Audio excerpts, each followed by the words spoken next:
interference. And Candace, thanks for having me. We're leaving behind that national debate right now over Russian meddling, and tonight we focus directly on how northeastern and central Pennsylvania could have been affected.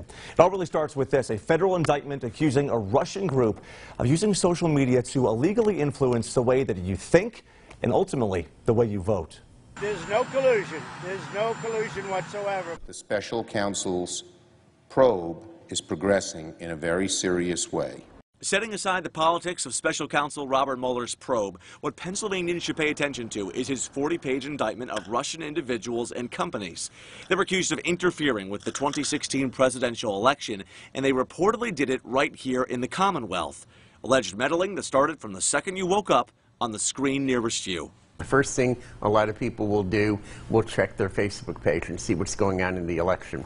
The group's use of social media is laid out in the document, and that's where Pennsylvania enters the picture. For example, using a two-pronged approach of advertisements and calls for action. On or about September 22nd of 2016, defendants and their co-conspirators created and purchased Facebook advertisements for a series of rallies they organized in Pennsylvania called Miners for Trump and scheduled for October 2nd, 2016. I think it could sway public opinion big time, because people who have never voted before will go on social media. And this past election in 2016 had a large group of people who were first-time voters.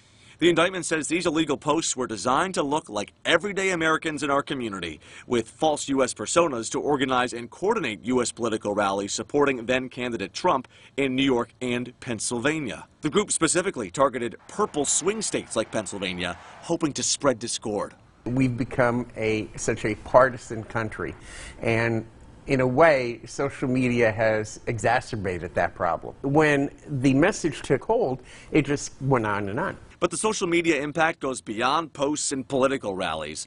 In the months leading up to the election, the defendants allegedly encouraged votes for third-party candidates. For example, days before the election, the group purchased an advertisement supporting the Green Party, saying, "Choose peace and vote Jill Stein. Trust me, it's not a wasted vote."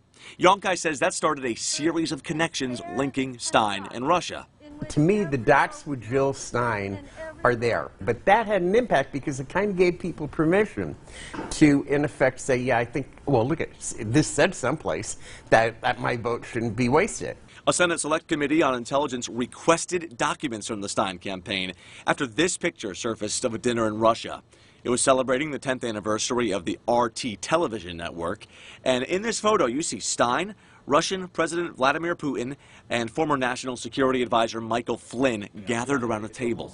In Yonkai's mind, that picture showed Russia's interest in 2016 candidates. Oh, big time. That does connect those dots. Yeah, definitely. Ladies and gentlemen. During a campaign stop at Wilkes University in September of 2016, Stein seemed to emphasize the now bogus posts. In this election, you know, the two establishment candidates, not only are they the most disliked and untrusted, but even their own supporters do not particularly like them. Stein has since denied any connections to the Kremlin, saying in a statement, "Our campaign has observed the highest standards of transparency and integrity in our interactions with foreign nationals." But as the investigation continues into the Green Party's alleged connections with Russia, the numbers show the importance of that third-party vote in the Keystone State. President Trump won Pennsylvania by about 44,000 votes. Stein garnered roughly 50,000 votes. Now, it is important to note Pennsylvania officials say there's no evidence these Russian groups physically impacted the presidential election, so no votes were actually changed. But the question still remains, were they able to influence how you voted?